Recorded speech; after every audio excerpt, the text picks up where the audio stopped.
And I always share this, like the way my one parlor trick as a totally nerdy finance guy is if I were to ask you, Mike, if a 95-year-old came to you today and said, hey, I'll give you, make up a number, $10 billion, but you got to trade places with me permanently, would you do it? Likely not, because you're going to give up 50, 60 years of your life. This is Brandon Turner, and you are listening to the Average Joe Finances Podcast. Welcome to the Average Joe Finances Podcast. Are you trying to get out of debt, invest, or just not sure where to start? Then this is the place for you. We discuss different ways to get out of the rat race and build your wealth. Join us on this wild ride to financial freedom. Hey, welcome back to the Average Joe Finances Podcast. I'm your host, Mike Cavaggioni, and today's guest is Brad Barrett. So Brad, super excited. Thank you so much for joining me today. Oh, thank you for having me. I appreciate the time. Yeah, absolutely. Hey, I want to start this off the same way I start every podcast episode. And if you listen to my podcast episodes often, that phrase probably sounds like a broken record, but this is how we do it, right? So we want to know more about you. So if you could share a little bit about yourself, share your story. Who is Brad Barrett? Yeah, appreciate it. First and foremost, husband, father of two, got kids 7 and 5. Originally from California, spent a lot of time in Hawaii. I think you and I were just talking about that. My dad was born and raised in Oahu. So my wife and I, we moved to actually the island of Maui for a couple of years and moved back. And so, yeah, it's been an interesting couple of years. From a career standpoint, I'm a financial advisor. And I think for a lot of times when I talk about that and bring that up, Mike, is around private wealth advisory versus financial advisory and some differences there. But I'm 36 and I've been doing this since I was 16, believe it or not. And there's a whole story behind that. My dad, I'd worked for a company for like nearly 20 years. And when I was 16, I had 2 younger sisters. His company went bankrupt. Thousands of employees, all affected. It was the second largest corporate bankruptcy in U.S. history behind Enron. It was a big deal. Needless to say, my world was turned upside down. It was quite an experience. And I remember right then and there, which led me to why I'm even talking to you today, was there was 2 things I wanted to do. I wanted to learn everything I could about money and diversifying yourself. And then ultimately I found my purpose in that same environment where I wanted to make sure I helped people with it. And that was it. So nearly 20 years later, I actually somehow, some way at my high school at the time, I was able to get an internship with a bank, Washington Mutual, God rest its soul. I was a high school intern there from sophomore year to senior year, worked there partly in college, and then started a broker dealer, Securities America. And that's where I started my advisory practice. And since moved out of there and joined up with my firm now, One Capital Management. At the time I joined in 2011, there was probably about 7 employees or so. And we had about, $500 million or so in management. And today we're sitting at about 85 employees and about $5 billion in management. So it's been a really great ride. And it's all been through the client lenses of making sure that we're sitting kneecap to kneecap with them. And it's something that we focus very heavily on here at our firm. And we have offices here our head offices in Westlake Village, California, which is about 45 minutes north of LA. We have an office in Newport Beach, Santa Barbara, San Francisco, and Kansas City. So it's been a fun growing period, like anyone out there watching, listening, in terms of business owners. And it's had its trials and tribulations. And I became partner in 2013, and we just instituted a lot of really great client-centric notions when it comes to managing the wealth that, our clients have and have come to us for. And that wealth includes a lot of different asset classes: real estate, stocks, bonds, different types of accounts. And so we're what you would consider a holistic manager. So we kind of look at the entirety of it. So yeah, it's kind of a little bit of my background and how I got here today. All right, Brad. Yeah, that's awesome. And what a background too, especially almost being forced into it at the age of 16 to learn about these things with what happened with your father's company, right? So that's definitely huge. I'm pretty sure that had a huge impact on your decision to go down this road. Would you say that it did? Oh, 100%. It's one of those things where God just touches my heart right then and says, that's what you're going to do with your life. And you got to remember, right? Anyone out there, when you're 16 years old, especially from a guy's perspective, for me, at that time, I was probably a pissed off teenager. I'm just like, what's going on? Confused and mad and angry and just all this stuff. And my dad, who I look up to, and I'm just like, how did this happen to a guy who's worked so hard? This happens. And it definitely shaped my idea and philosophies around money. And I share this with clients. And I know probably in your world, you talk about this a lot too. We carry 2 things with us at all times when it comes to like our emotional biases towards money. There's like the God-given DNA, right? And no difference in the color of our eyes. And then there's the circumstantial, like the stuff we live through, good and bad. And I think as we're all honest with ourselves, both of those at different times in our lives and different seasons shape us and shape who we are as we grow, but also shapes our thought process and really outlook towards, in my world, things like money. So a lot of my clients that come in, we do our first meeting, discovery meeting, they're bringing in a lot of, we'll call it baggage. You know what I mean? There's a lot of stuff going on there that I have to dig into. And I relate to them very heavily because in our world, everyone's worried about their assets, sustaining them for their life, not losing money. And when it's the right time, I share with them, like, I've seen the worst side of it. That's in fact why I'm sitting in front of you today as potentially your advisor. I've seen the side that you're fearful of, and I'm made a career and a life out of diversifying and managing that risk inherently. Yeah, from the get-go. So you started so at 16 years old. Here you are interning at a bank, right? Now, when you finished that up and you just went right into being a broker dealer, right? So what made you want to do that instead of joining a firm and being taken under someone else's wing? I think that was just my individual entrepreneurship spirit. It was just how I was wired. I think anyone out there, like you probably talked about, there's just a wiring. Although to be fair, at the bank, I was able to, the good thing about a retail, like brick and mortar bank, sometimes you get to see like different sides of the business. You saw the mortgage side, you saw the client services side, you saw ops, you saw, there was a financial advisor in the branch. And I realized then that for me, one thing I share today and one thing I'm very proud of is that I've always done it where I didn't want to have bosses telling me what I had to provide to clients. That was a big deal for me. That was a sticking point. And that's one of the reasons why, from a pragmatic standpoint, if you will, I didn't want to really have wholesalers and overhead and people like telling me, okay, do this fund or do these alternative investments, like that kind of stuff. I didn't want that. I wanted it to come up organically as the right fit for the client, not that I had this like pressuring coming through. And I hooked up with a really great advisory practice when I was about 19. So this was probably sophomore year of college at Securities America, at the broker dealer, a guy who was my mentor for a long time. And it was, in those kind of environments, like a lot of us have in life, right? You almost equally learn as much as what you don't want to do as much as you do want to do. So I took the good with the bad, and that's what kind of shaped me into coming over here and building a great practice with some great people. Awesome. Right on. Yeah. Moving along there, you wind up joining this company that obviously grew and excelled tremendously, right? Yeah. And you said, was it in 2013 you became a partner? Yeah. So I joined in 2011 and became partner in 2013. Wow. Okay. Yeah. Just 2 years later.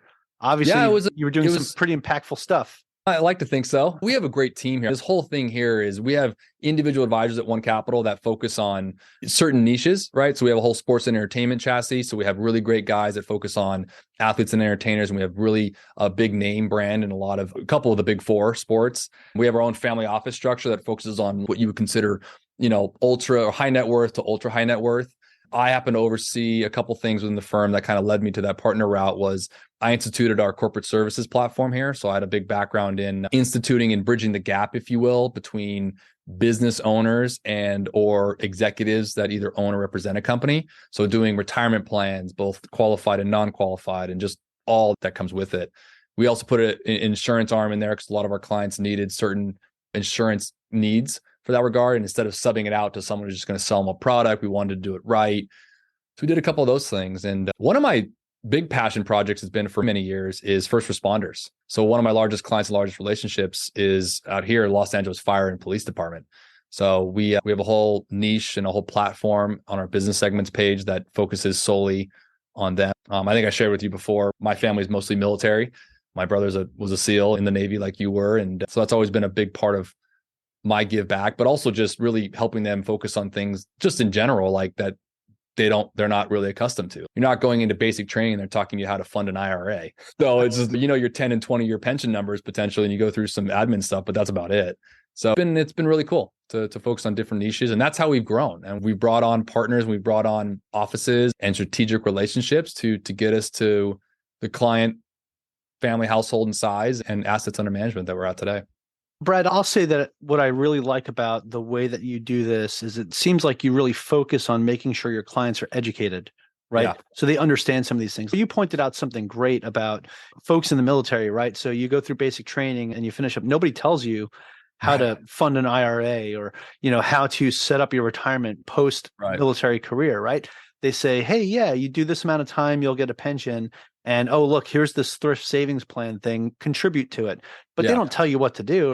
For 13 years while I was in the Navy, all of my thrift savings plan was going to something called the G Fund, which was the government bonds and everything. And you have all these other funds, lowest, right? The lowest possible return you can get. That's where all my money was going because nobody told me any better. And I didn't know any better. It wasn't until I actually took a class on it and realized, wow, okay, the amount that I have in there could have been worth so much more if I would have only known to diversify it and put into these different funds. So that's huge. So I really respect that, Brad, that, you really focus on making sure your clients are educated on the different programs that are out there available to them. So I think that's huge, because I think we lose a lot of that in today's society. We lose a lot of this financial education. And that's one of the things I want to ask you about too. So speaking of understanding and learning about money and what you can do with it, what would you say that most people actually get wrong about money? They actually, typically, what I've seen in 18 years now being an advisor is they'll attach themselves to a number. And they'll provide themselves in their brain, like their mind will tell them that some numerical number out there that they'll equate it to something. They'll get it wrong because money is really more about time, not about a number. And I always share this, like my one parlor trick as a totally nerdy finance guy is, if I were to ask you, Mike, if a 95-year-old came to you today and said, hey, I'll make up a number, $10 billion, but you got to trade places with me permanently, would you do it? Likely not, because you're going to give up 50, 60 years of your life. Not. I always share with people, like, money means less to you than you think. And it like baffles them because they're like, that's what they get wrong about it. They think it's some number and it's a utility. Money is neither good nor bad. It's what you do with it that matters. And I always share with people too. I get some questions from, okay, Brad, you're a private wealth manager. You manage X amount of money. Like, you're obviously successful. Is there a minimum? Is there something you do? And I said, not necessarily a number minimum. There's a minimum of intent. Are you there to really dive in and focus on helping yourself? Because the old joke, right? I can lead you to water, and heck, I can feed you some salt and make you thirsty, but I can't make you drink. So you got to be there. So it's really the intent around it. And you're right. I do take a big focus, and it's something I've done for my entire career, because I started in this whole endeavor, in this whole financial services. Remember, my dad was in telecommunications. Most of my family was in military. My mom was a teacher. No one was in the financial world in the Barrett household. Like, it wasn't a thing. So I'm first gen on this whole thing. And to me, I started with education. I started learning myself. So it was like a natural flow from me to sit with someone that says, hey, I had to go through this path and learn this. I'm going to share this with you. And I've talked to my brothers about this with their TSP, all of our government workers and those kind of things. Obviously, with my first responders, with fire and police, they have deferred compensation plans, which are 457 plans. They act a little bit differently. There's rules that are different. And it's amazing. I talk to these guys all the time. It's even on 15 years on the job. I just had a discovery meeting this morning, in fact. And we were talking about this. I've been on 15 years. I had a good captain one time that told me just put in the retirement plan, and I put it into the aggressive fund, and I haven't changed it since. And now he's turning 50 here real soon. And this ultra aggressive approach might not be, based on your plan, the best approach. He says, that's why I'm coming to you, because I was never educated. And the resources are out there. But one of the things we've done, and lately the past couple of years, is how we got hooked up, was the education kind of pouring out of me came into our radio show, which we now have a radio show here in the local LA area, came into our YouTube show, the Make Your Money Matter show, and our podcast. That was born purely organically out of education, stuff we're doing every day. We wanted to do it in a medium like this and get hooked up with great guys like you and share the word and share the conversation about. And I told my partners this. I came to them a couple of years ago, and in full disclosure, I was like, I was tired of seeing out there being the unknown expert. Got all these guys. It's like my wife and I joke, right? It's like you see some workout guy telling you what to do, and he's 25 years old with no kids. I'm like, bro, call me when you're 40. You know what I mean? Yeah, and you have a family at home. Yeah, right? When you have a family and you got to wake up and feed kids, and you're running around a job and those kind of things. I can have washboard abs at 25 too. It's the same thing with finance. You got a bunch of these whatever you want to call them out there talking about it. Until you're in it in the real world and live through some seasons, you got to really attach that. So a part of us was making sure people knew there was also sound advice, sound counsel, backed up education with credibility, accountability, all that stuff. That was the reason why kind of the emulation of our education came from that too, to our show. 100%. Yeah. This is why I bring on experts like you, right? To talk about these things, because I'll never consider myself an expert in certain fields, right? But what I do like to do, what I really enjoy doing, is asking questions and learning as I go. So the way I looked at it when I started this podcast was, I'm not going to make myself a finance expert, but I'm going to talk to the experts. I'm going to pick their brains, and I'm going to create this platform that helps educate other people, that's going to help other people. And I think that's one of the biggest things. So like you said, there's a lot of people out there that are unknown, untapped experts that are doing really amazing things, but their information's not getting out there. Right. And then people will go on YouTube and they'll watch somebody saying, oh yeah, I bought this much Dogecoin or crypto. Exactly. And now I've got $3 million. Do what I do. And it's like, by the time you get into it, something that they've already did, that trend is over.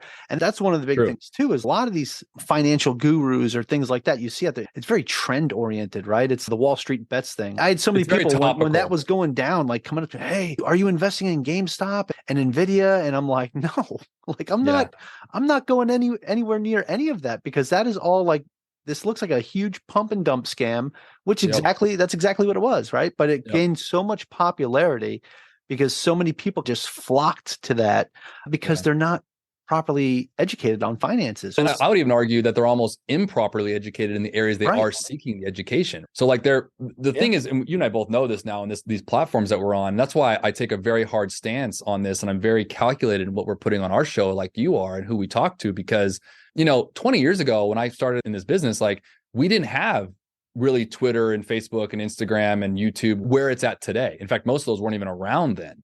And you think about the fast pace, 140 characters of you getting some, hey, this Reddit forum is talking about X, Y, and Z stock or whatever. That wasn't even a possibility 20 years ago. You had to wait till Sunday in the paper or 5 o'clock at the news or something to get that information. It's just moving so fast now, which is good in ways, but can be poorly used in other ways. And so it could be dangerous. It totally could be, especially when it comes to something as important as your money. And it's one of the things that I relate to clients on sometimes. I tell them, like, when's the last time you got into your car and just drove around aimlessly? Think about it. Anytime you get in a car nowadays, you know where you're going. There's a destination you're going to, right? Sometimes I live in Hawaii. Sometimes I'll just get in the car and just drive around because it's beautiful. That's true. That is true. For us on the west side there, our Costco and Walmart was like 45 minutes away. So I was always telling them, I'll go do that drive, because it's a beautiful drive. Yeah, I mean, you have the casual Sunday drives and things like that, but we're driving somewhere. And it's something as negligible as going to whatever. Like I took my kids to get ice cream last night. We knew where we were going. We left the house, got ice cream, and that's where we were going. And it's funny. And I'm like, something as important as our money, we don't know where we're going with it half the time. Like most of the time I tell people, like, do you have a goal and objectives where you're going with it? And again, the thing they get wrong about money is they'll attach that to a number. Now, don't get me wrong. The quantitative data in that is important, but it's always going to be like 50% of the story. The other 50% is the values, the interests. Like, what do you want to be doing with that? And I think that's also a healthy way, I think, because money nowadays, man, you go on anything nowadays, it's like more is better. If you don't have this, then you're doing it wrong. And it's just like, that's a narrative that is sad. And it's causing, look at the CDC results, it's causing a bunch of stuff with depression, anxiety, and all these things that are out there, man. A lot of it has to do with the have not. They think they don't have anything. And the reality is, if you shut your phone off or shut certain things off, you probably look around you and be like, I'm okay. Yeah. And so it's about what's important to you. Yeah. And finding out what's important to you and making sure, one of my sayings all the time is but I say money's okay to have in your bank and in your wallet, in your checking account, but make sure it's not in your heart. But you got to check your heart sometimes and be like, are you coveting? What are you doing for money? And what is money doing for you? Like for me, for my family, and I always tell my clients this, I'm very open about it. Like money to me is simply a tool to buy freedom. That's there. I was just going to say the same thing. Plain and simple. Treat it as a tool because that's what it is. Don't attach your worth to it. Don't attach your identity to it. Those are all where you get into problems. And this is, by the way, easier said than done. I'm well aware, but it starts with kind of mapping it out. For me, I've always believed this, and I'll go to my grave saying this. It's just, I do believe that accountability, advocacy, and an advisor really does help. And I know there's a narrative out there saying the DIY, do it yourself. And I'm fine with that. If you're a robot out there listening and watching, do that. You're fine. But if you're a human listening and you have emotions, you're going to need someone to make sure, or find some sort of counsel, someone to glean into that kind of lean on the times where it's hard. Last year in 2022 is a great example. You got volatile years. And let's be honest, the past 15 years, we've all been spoiled. Low interest rates, decent markets. We've had our stuff, government shutdowns in 2013, Brexit. We've had obviously a pandemic, tumultuous elections. Right now, this last year was a gut check. It was all right. That's bear market territory, large volatility, interest rates creeping back up. And so there's a lot going on there. And it messes with those, I think, that don't necessarily have a plan and an objective. Back to my comment about the car. Like if you're able to get in the car and just drive around, you'll veer around as much as you want based on what's going on. But if you have a clear goal in mind, you'll make some turns, but you know where you're headed. And so that's the idea with money.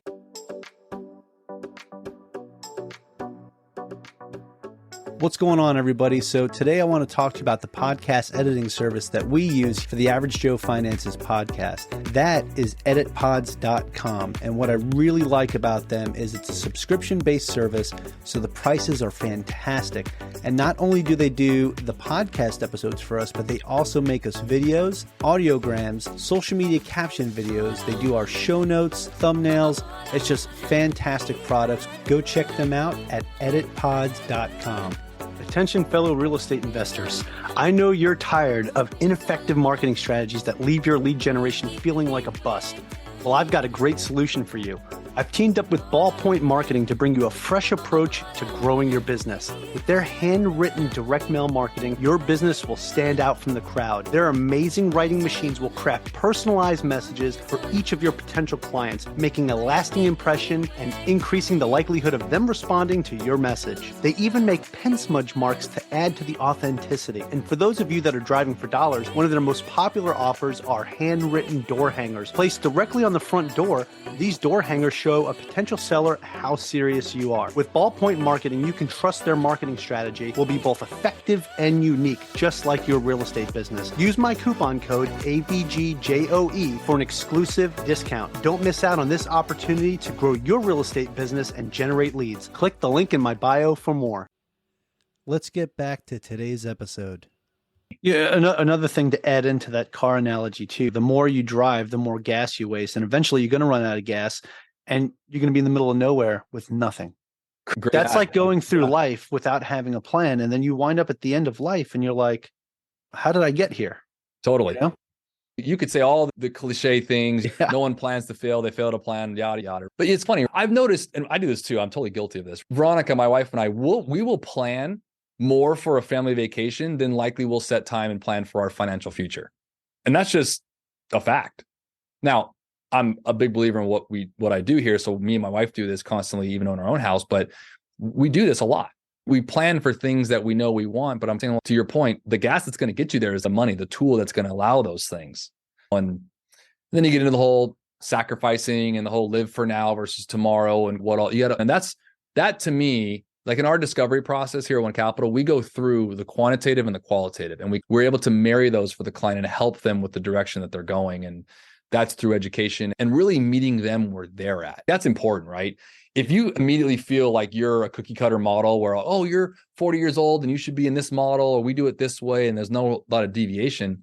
Our job, what we feel like we've been really successful at and why we've grown, is we meet them where they're at and speak with them directly, not about our client from an hour ago, but with them. And understanding, back to my notion a couple minutes ago, is who they are and what baggage they're bringing in and where they come from when it comes to money. Like a great example the other day, I had someone whose dad worked for 35 years in a government organization.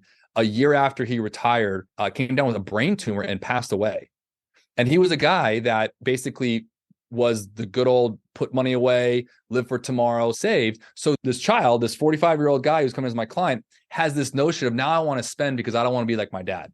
And I literally, no joke, the next day had a client we were talking about life expectancy and just duration. They're like, oh, both my parents lived till 102. So like, I'm worried about more of the sustainability of my money. So they wanted to not spend much. So you have these all the time, these polar opposites. And so this is a good example of meeting them where they're at and really helping them through some of that some of the circumstantial evidence in their life that has led them to the way they feel about their money and those kind of things. Yeah, no, that's fantastic. And great way to view how people make their decisions, right? That decision-making process. What are the factors? What are the human factors that come into this? So I really like that you explore that with your clients, because not everyone's story is the same, right? No. Not everyone's destination is the same. But the thing is, you need to have a destination. You need to know where you're going. And I think by you helping them basically stay on the road, stay on track to get to their destination with where they're trying to head to in life, I think that's super important. And again, this goes into, for every individual has a different story, a different journey, right? And at least for me, I always feel like there's always emotion tied in money, right? Oh. Whether you want to say that it's just money, this and that, or whatever, every purchase you make, there's some emotion attached to it, right? Every investment you make, there's some emotion attached to that. So how would you say that money, especially with the clients that you've dealt with, right? So you've got plenty of experience with this. How would you say that money actually plays on our emotions when we make these significant or even minor financial decisions? Oh, it's massive. I probably see every day for 18 years, the biggest struggle we have is within ourselves when it comes to a topic like money. Because you're right, right or wrong, there's three things I always say that people keep close to their chest, right? Money, politics, and religion, for different reasons, for different areas of life, right? And so it's interesting to me that I've always said that when clients come in, to me, it's almost like some clients have shared this with me. It's almost like a financial physical, like a financial undressing. And it's uncomfortable. And it's interesting because I'm like, why is money such a taboo topic? And a lot of it has to surround around emotions. And there was a stat probably, gosh, this was in college when I was getting my economics degree. And there was a guy who was talking about this. And he was going, our brain remembers the 1% loss more than the 10% gain. And you think about that, like you talk about a guy at a water cooler conversation talking about something from 5 years ago around an investment. Yeah, I lost on this one. So our brains tend to focus emotionally like on the one loss and neglecting the gains. And this happens, we get really myopic. And this is not anyone's fault. Remember, God designed our brain to protect us, not necessarily enhance our life. The idea with the brain, if you look at psychology, is really to protect us, right? We have two brains going on at all times. We got our logical, rational brain, and we have what my kids call their tum-tum, right? Their feelings, their emotions. And I think I always tell people, like, when you're having a decision around money or thinking about a topic around money, figure out which mind is winning. If it's emotionally tied, you want to be careful with that. When's the last time you made a really great decision in life based on emotions only? Typically, it's some combination, or you want to put some logic or some rationale to it. It's a heavy thing. And to that end, speaking earlier, I saw someone, this was probably a year ago. I don't even know. It must have been on social media or something like that. And it was a quick video. Guy got a bunch of following talking about, hey, like, you don't need an advisor. You don't need to do anything like that. You can do it yourself. No big deal. All good. But literally before he got into what he was going to say, he said, as long as you don't bring emotions into it, ... And I remember thinking, I'm like, stop right there. You're talking to human beings. They all have emotions. Like, it won't work. So no matter what you say after that is irrelevant in my mind, because unless you're Chat GPT or something like that, it ain't going to work.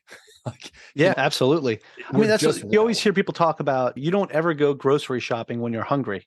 Again, because it's the mentality, right? It's the emotion. It's what's in the back of your head. I'm starving right now. Hey, while I'm here, let me get some quick things that I could whip up because I'm hungry. Well, right? probably Instead things of you probably going didn't and go there to get, and you shouldn't be buying. If I went there hungry, I'd buy a rack of Oreos and not even think twice. Because bag of chips or something, instead of buying the vegetables that you went there for. Yeah. And then you leave and you realize, oh, I didn't get what I was supposed to get. Yeah. No, and now you're snacking on a pack of Oreos in your car. Yeah, I know. And I'm like, there goes my dinner. And it's so true. We do that with money all the time. And I always check people, like, when especially you start seeing that. And as an advisor, I see this, and this is where I come in to help them with the walk through it. And the really great clients who see that want to at least get that advice is they're looking at an investment, or they heard a stock or something like that, and they're going out over their skis on some things. And I'm like, check your why. That always comes back to why. Emotions or emotional investing or anything comes back to why you do what you do with your money matters a lot. Like, probably more than anything else. And why you do anything has a big relationship to your logic, your rationale, as well as your emotions. Absolutely. I guess I'm not going to ask you that question now. What is your why? Because you're out here crushing it and showing us what your why is. I do want to ask you one more question before we jump into this segment called The Final Round. And the name of your show is Make Your Money Matter. Mm-hmm. And obviously, what you're doing is you're building an education platform to show people how to make their money matter. So I want to ask you, Brad, besides everything we've talked about, how does somebody make their money matter? Oh, first and foremost, I think that question, which is a great one, is more of an art than a science. It's really more about each individual person, no doubt. But I'll be honest with you, a couple of years ago when I was going through, you probably did the same thing with your podcast and your show. It's, what do you name a show? How do you... It's an interesting workshop for yourself. It was easy for me, man. The domain name was available and I jumped on it. And it started off as a blog. The podcast came later. Oh yeah. So yeah, for me, it was a process because it was coming off of a brand of a firm that I wanted to make sure. And I wrote down a bunch of things of what our core ethos is, basically, of what we're doing. And that's how I got to this Make Your Money Matter, because for us, it's back to my point, it's less about the amount, it's more about what you do with it. So making money matter has a relative term to each individual client. And we want to make sure that we're attaining those, because But if you looked at my schedule come Monday morning with 3 or 4 different clients, each one of those have different orientations for their money, their values, their interests, their goals, objectives, all of it. So making the money matter to each one of those is a specific and tailored design that we do something called our black book that we forecast out for them and help them with it. And I'll just share with anyone watching or listening too, when it comes to making your money matter, you don't need to have $1 billion to make it matter. You can have $100 is what you do with it that matters. It's making it matter for what your goals and interests are. Plain and simple.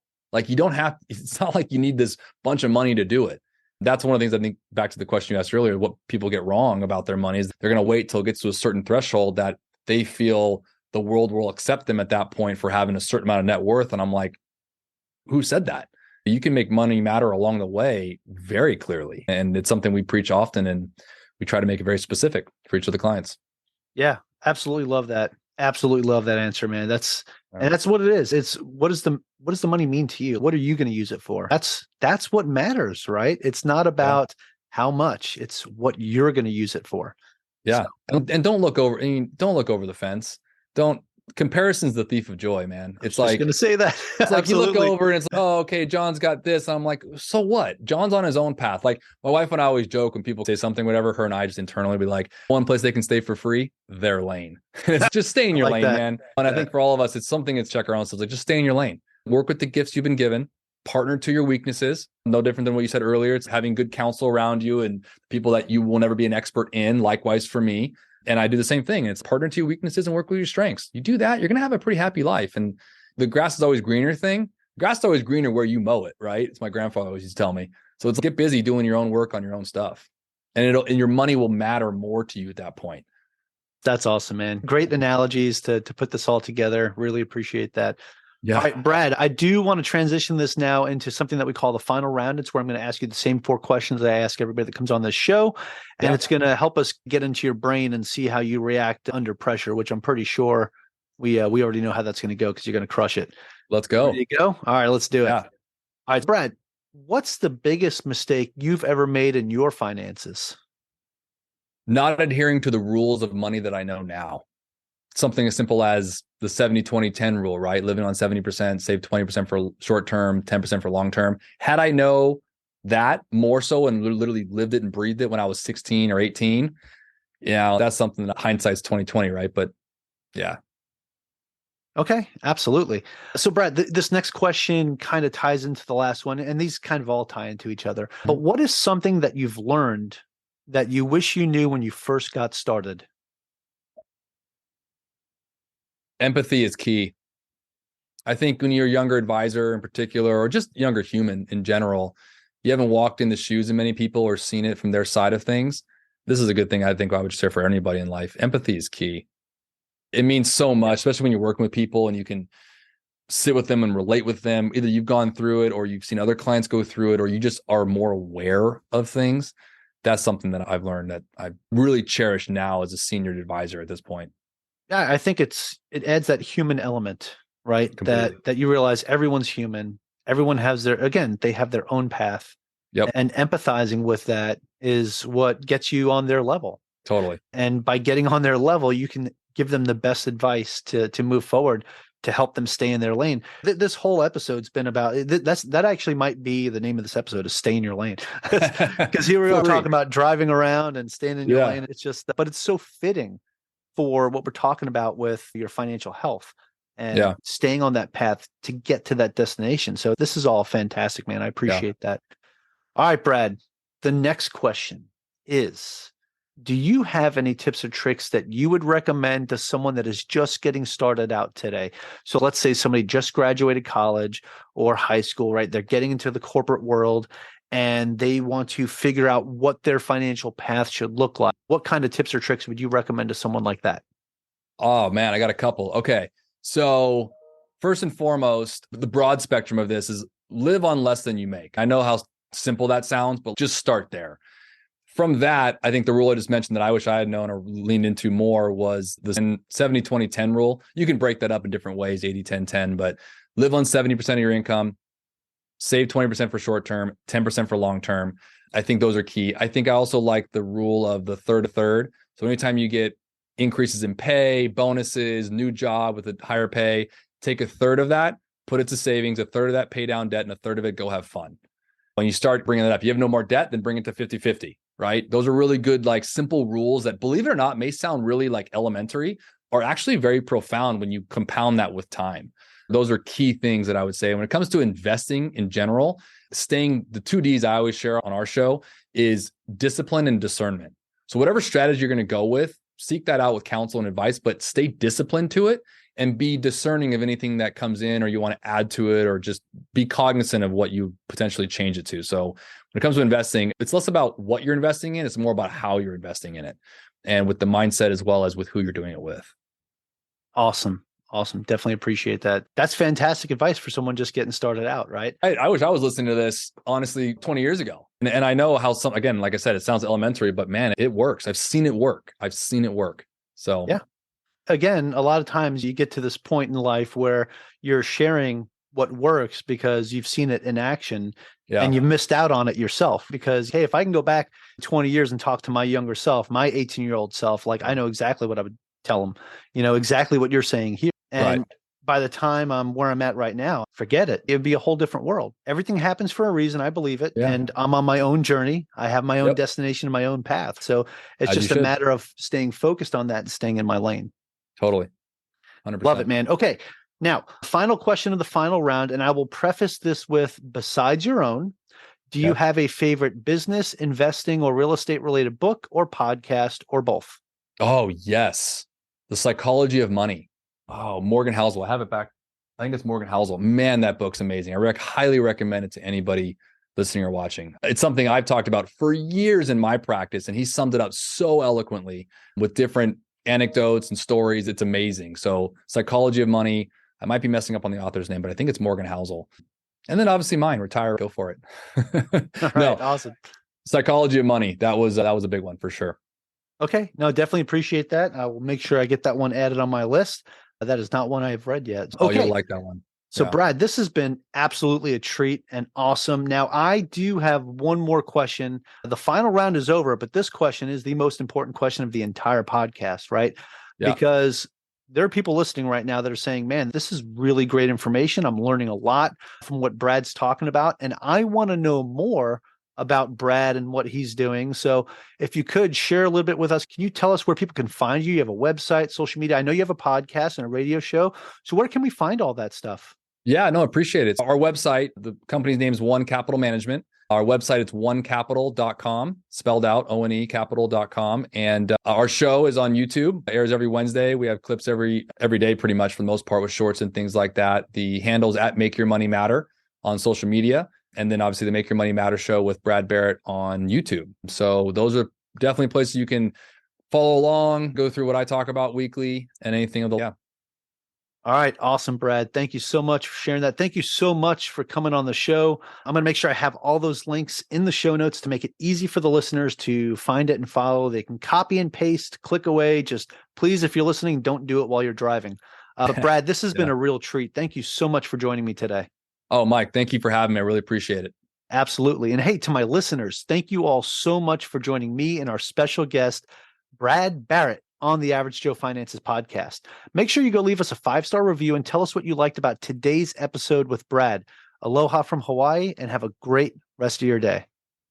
Thank you for making it to the end of this episode. Greatly appreciate you being here with me today on the Average Joe Finances podcast. If you haven't done so yet, make this the episode that you go leave us a 5-star rating or subscribe to our YouTube channel. The Average Joe Finances podcast is for informational and entertainment purposes only. Have an outstanding day. Thanks for listening to the Average Joe Finances podcast, your source for beating debt, saving money, and investing. Learn more at averagejoefinances.com.